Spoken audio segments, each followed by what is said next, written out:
नमस्कार। हरेकपल टेलिभिजन च्यानलमा यहाँलाई हार्दिक स्वागत छ। हरिशयनी एकादशीको व्रतविधिका साथसाथै तुलसीको रोपण के कसरी गर्नुपर्दछ भन्ने विषयमा आज विशेष प्रस्तुति लिएर उपस्थित भइसकेको छु। म ज्योतिषाचार्य नारायण प्रसाद निरौला। हरिशयनी एकादशीको महिमा के कस्तो रहेको छ? हरिशयनी एकादशीमा तुलसीको रोपण के कसरी गरिन्छ?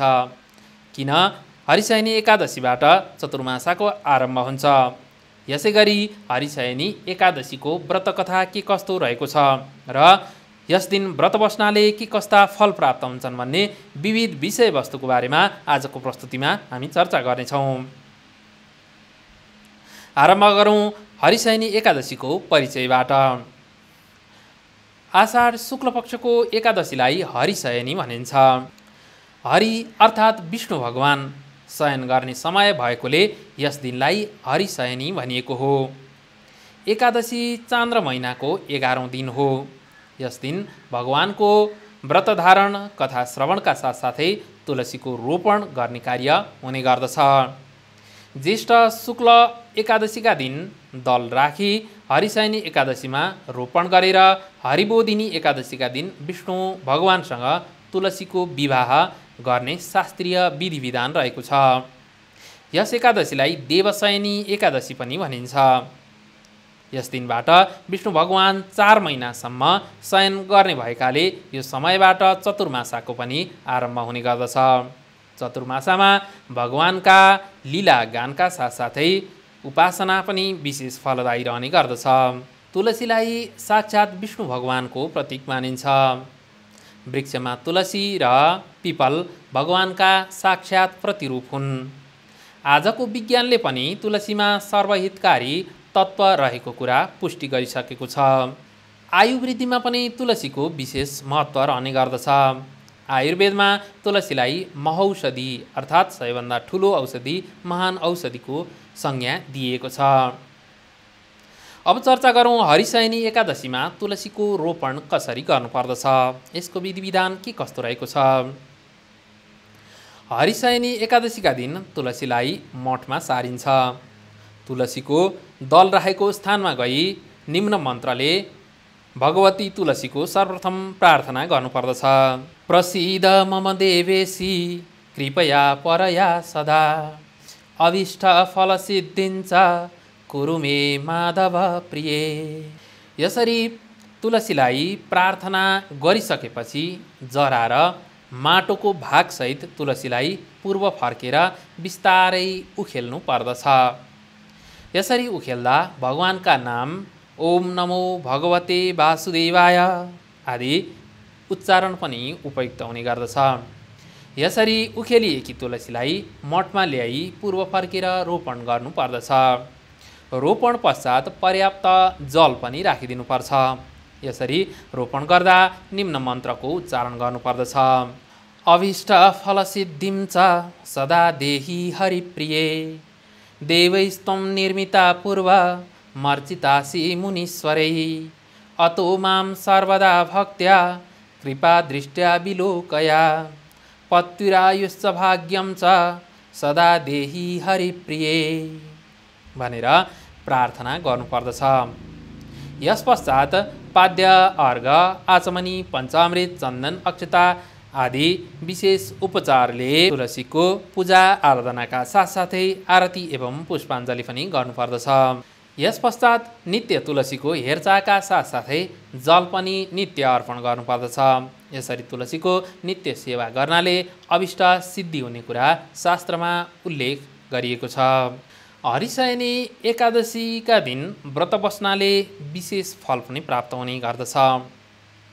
यस दिन गरिने स्नान, दान, तप, धर्म आदि सबै कार्यको अक्षय पुण्य प्राप्त हुने कुरा शास्त्रमा उल्लेख गरिएको छ।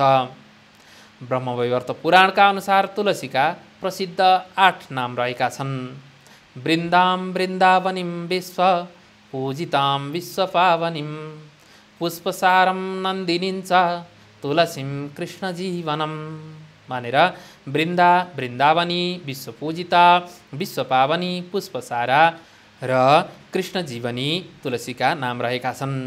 यी नामको उच्चारण गर्नाले पनि अभिष्ट फल प्राप्त हुन्छ भन्ने कुरा पुराणहरूमा वर्णन पाइन्छ। अब चर्चा गरौँ हरिशयनी एकादशीको व्रतकथा के कस्तो रहेको छ त। हरिशयनी एकादशीको व्रतकथा स्कन्द पुराणमा उल्लेख पाइन्छ। भविष्योत्तर पुराणमा पनि यसका साथसाथै पद्म पुराणमा पनि हरिशयनी एकादशीको व्रतकथा उल्लेख पाउन सकिन्छ।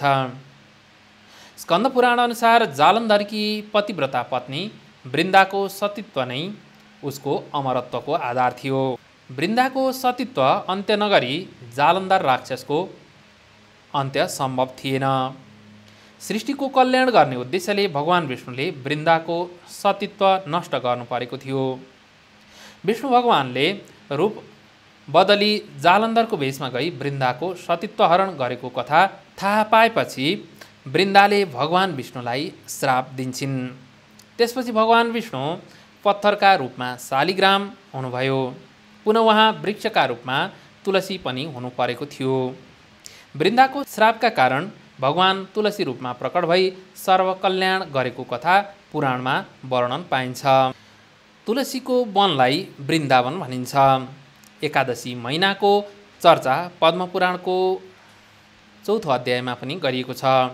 एकादशीको व्रत धारण गर्नाले सम्पूर्ण पाप नष्ट भई पुण्य प्राप्त हुने कुरा ब्रह्मवैवर्त पुराणमा पनि उल्लेख गरिएको छ। अब चर्चा गरौँ तुलसी पत्र कुन कुन दिन टिप्नु हुँदैन अर्थात् तुलसी पत्र टिप्नका लागि निषेध गरिएका दिन कुन कुन हुन्। वैधृतौ च व्यदीपाते भौम भार्गव भानुसो पर्वद्वये च सङ्क्रान्तौ द्वादश्यां सूतकद्वये तुलसीं ये विचिन्वन्ति ते छिन्दन्ति हरे शिरा भनेर बताइएको छ। अर्थात् वैधृति र व्यतिपात योगका दिन मङ्गल, शुक्र र आइतबार, औँसी, पूर्णिमा, सङ्क्रान्ति, द्वादशी तिथि, सूतक, मृतक परेका बेलामा तुलसी पत्र टिप्नु हुँदैन। यस बेलामा टिपिएको तुलसी साक्षात् श्री विष्णुको शिर छेदन गरे बराबरको हुने गर्दछ। तुलसी सर्वहितकारी साक्षात् भगवानकी प्रतिरूप हुनुहुन्छ। विष्णु भगवानकै प्रतीकका रूपमा तुलसीलाई पूजा गरिन्छ। हाम्रा हरेक कार्यमा तुलसीको विशेष महिमा रहेको छ। यो लोकको भुक्तिका साथसाथै परलोकको मुक्ति प्रदान गर्ने सामर्थ्य तुलसीमा अन्तर्निहित रहेको छ। वेदले पनि प्रकृतिलाई देवता मानेको छ। त्यसैले प्रकृतिको जगेर्ना मानव धर्म पनि हो। प्रकृतिको संरक्षण, स्वस्थ पर्यावरणका साथसाथै परलोकको पुण्यका लागि समेत तुलसीको पूजा एवं संरक्षण आवश्यक देखिन्छ। अतः यस्ता कुरामा हामी सबै लागि पर्नु आवश्यक देखिन्छ।